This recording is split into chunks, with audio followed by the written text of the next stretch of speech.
I love vintage jewellery, and today I'm going to be making an Art Deco-inspired bracelet.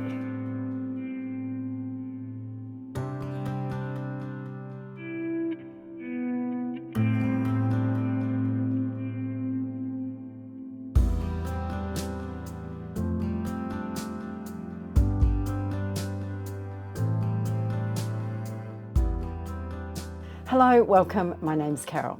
Last week I showed you a tutorial of a necklace that I made from the beads I received from Softflex.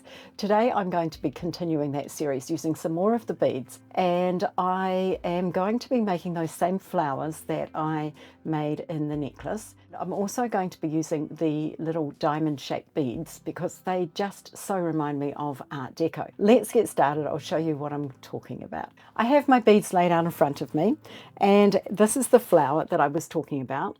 Now I'm not going to go through making this again. If you want to make this, you will need to watch the other tutorial because I don't want to waste your time. But basically I stacked the beads with a ball pin and I made a coil on the back. It's pretty easy, but check out that video anyway. As well as that, these are the diamond shaped beads that I used last week as well. Don't they just look like Art Deco architecture? I'm going to be using those, and I'm also going to be using these pieces, which also remind me of Art Deco and architecture as well. So that's why this bracelet is an Art Deco inspired piece. So what I've done here is I've just laid them out. I'm going to be using some 24 gauge wire, and I'm going to be doing some little wire wrapped loops, and you're going to be asking what on earth I'm doing with this bead sitting on top of this component. Well, I'm going to be wiring that on there as well. I've got a clasp and I've got some jump rings here, and that's pretty much all I need for this bracelet. So I just have to figure out how I'm going to attach this one to these, which could be a little bit of a challenge, but we'll figure it out as we go along. I'll make these green components first. So I'm going to take a piece of my wire. I'm going to be using a 24 gauge wire. It's a very flexible wire, it's very fine, and that's why I'm going to be using a wire wrapped loop rather than just a loop, because a plain loop wouldn't hold. So I'm going to start off by making my wire wrapped loop. If you haven't made a wire wrapped loop before, I'll leave you a link in the description box for a video all about how to do that. So I'm taking my wire in the jaws of my pliers and making a bend.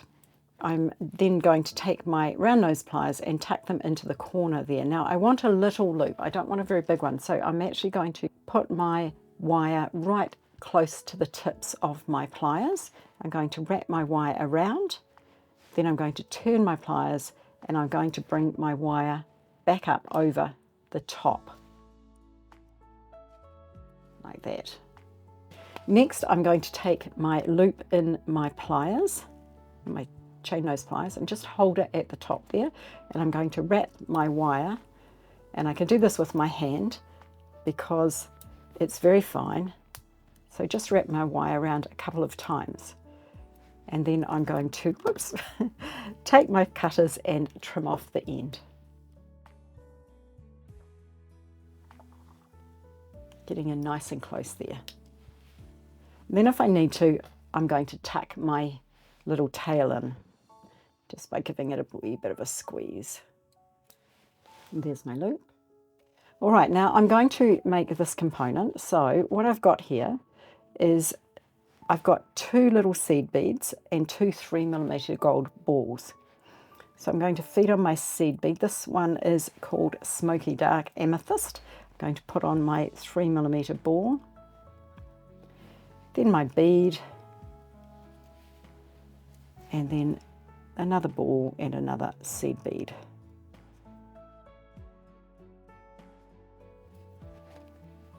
So that is what I have. Now I'm going to make another wire wrap loop in this end.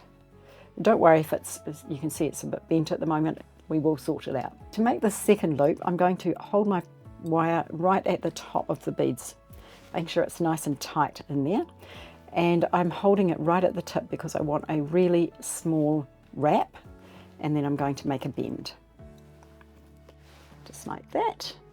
And I'm going to take my round nose pliers again and make my wire wrapped loop once again, quite close to the tip. Oh, it doesn't want to go in the right place. There we go. Wrapping around, adjusting and pulling it back. And now I'm going to hold my loop with my pliers and I'm going to wrap it around a couple of times. There's my component, and I need to make sure that my loops are both going in the same direction.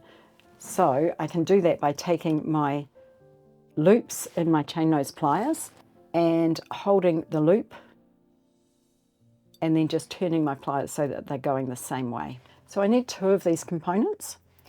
So I'm going to go ahead and make another one.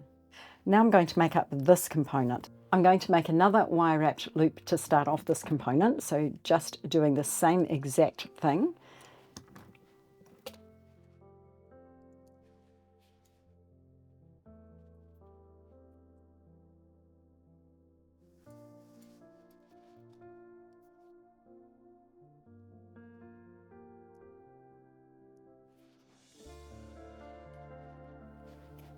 I'm going to feed it up through the bottom of the component.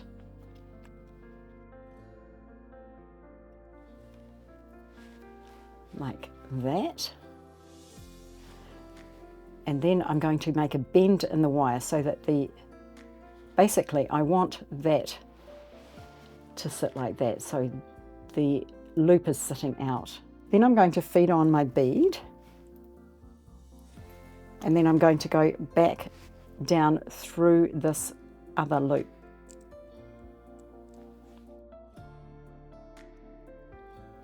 And I'm going to put my bead in the center, but I'm going to push my wire so that it sits flat down, so making a good bend in the wire. If it's not sitting down properly, you can use your pliers to do it.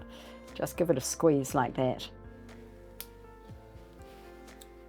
There we go.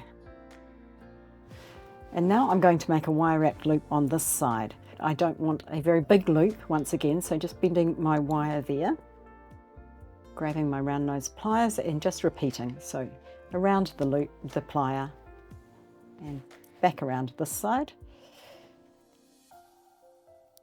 And I want my loop to be centered. And then I'm going to hold my loop and very carefully wrap between the bead and the loop in the component there. And trimming off my wire.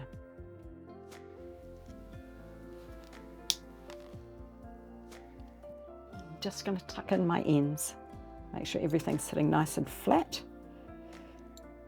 And I want my loops to be both going the same way, which they are. So there's my finished component, and I need another one of those. So I'll go ahead and make one. Now I have all my components made, I need to join them all together. So I'm going to join first my 2 vintage components on either side. So I'm going to do that with a 4mm jump ring. So just taking a jump ring and my 2 sets of chain nose pliers. If you haven't used jump rings before, I'll leave you a link in the description box to a video on how to do that. Holding it on either side like that, opening it, and I'm going to feed on both my components here.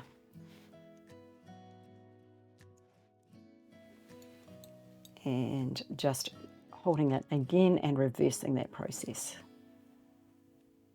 Now, because I'm using 24 gauge wire, I want to make sure that my jump rings are really, really well closed. There we go, there's my 2 components joined together.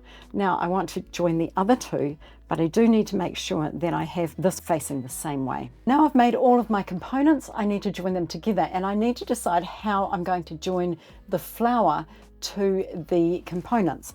The reason for that is this flower has no center hole on the end of each petal, so it's got a hole on either side, so I can't join it with just one jump ring. So I think I'm going to put a jump ring into either side, and then I'll have to add another one, but let's see if that works. So I'm going to take a 4mm jump ring. This one happens to be open, and I am going to attach it to this one here, if I can get it in. And I'm going to close up that jump ring.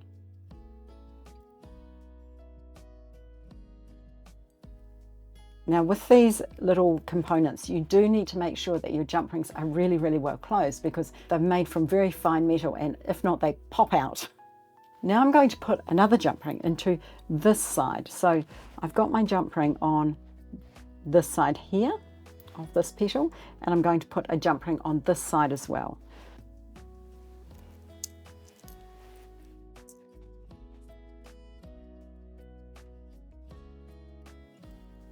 So that's what I have now. You can see my 2 jump rings there.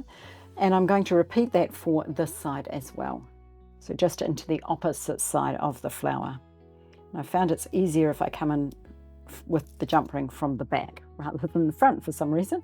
So there we go. There's my flower with 2 jump rings on either side. So into this petal and into this petal. So now I need to join that, and I think that I should be able to do it with 1 jump ring, I think. So I'm going to take another jump ring and open it.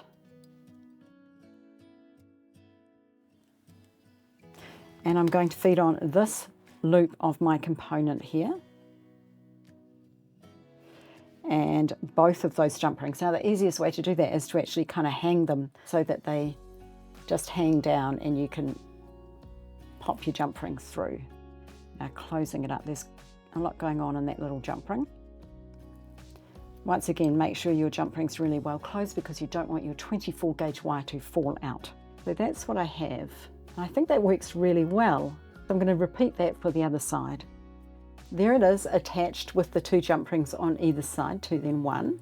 Now if you were feeling a little insecure about this jump ring here because it is going into a 24 gauge loop, what you could do is actually add another jump ring. So I have 2 jump rings there going through those 2 jump rings and that loop, and that would just give you an extra layer of security. I'm fine with it. I think my jump ring's well closed and it's going to hold, but that's entirely up to you. All that's left to do now is put on my clasp, and I'm going to attach my clasp with another 4mm jump ring. So taking my jump ring, and this one happens to be open, I'm going to put on my clasp, and I'm going to put on the end of my component here and close up my jump ring. There's that end of my clasp. Now for the other end, I'm going to use a 6mm jump ring, simply because I feel it's easier to do up your clasp into a 6mm rather than a 4. You could use a 4 if you wanted to, it's entirely up to you. So I'm taking my 6mm jump ring here, and I'm opening it, and I'm just going to put my loop of my component on and close up my jump ring. And there is my clasp. There's my bracelet. What do you think? Is it vintage and Art Deco inspired? Let me know in the comment section below. If you're interested in making the earrings that I'm wearing today, I made these in my 5 beginner projects video that I did a few weeks ago, so I'll leave you that linked in the description box below. Yes, these are a beginner project, even though they look quite complex. They're not. They're quite easy to make. I love it when that happens. I will be making another soft flex project with the beads. I am just going to film a stretch bracelet with some of those beads, so keep an eye out for that one as well. Thank you so much. Check us out on Facebook and Instagram. Have a wonderful day, and I will see you again soon.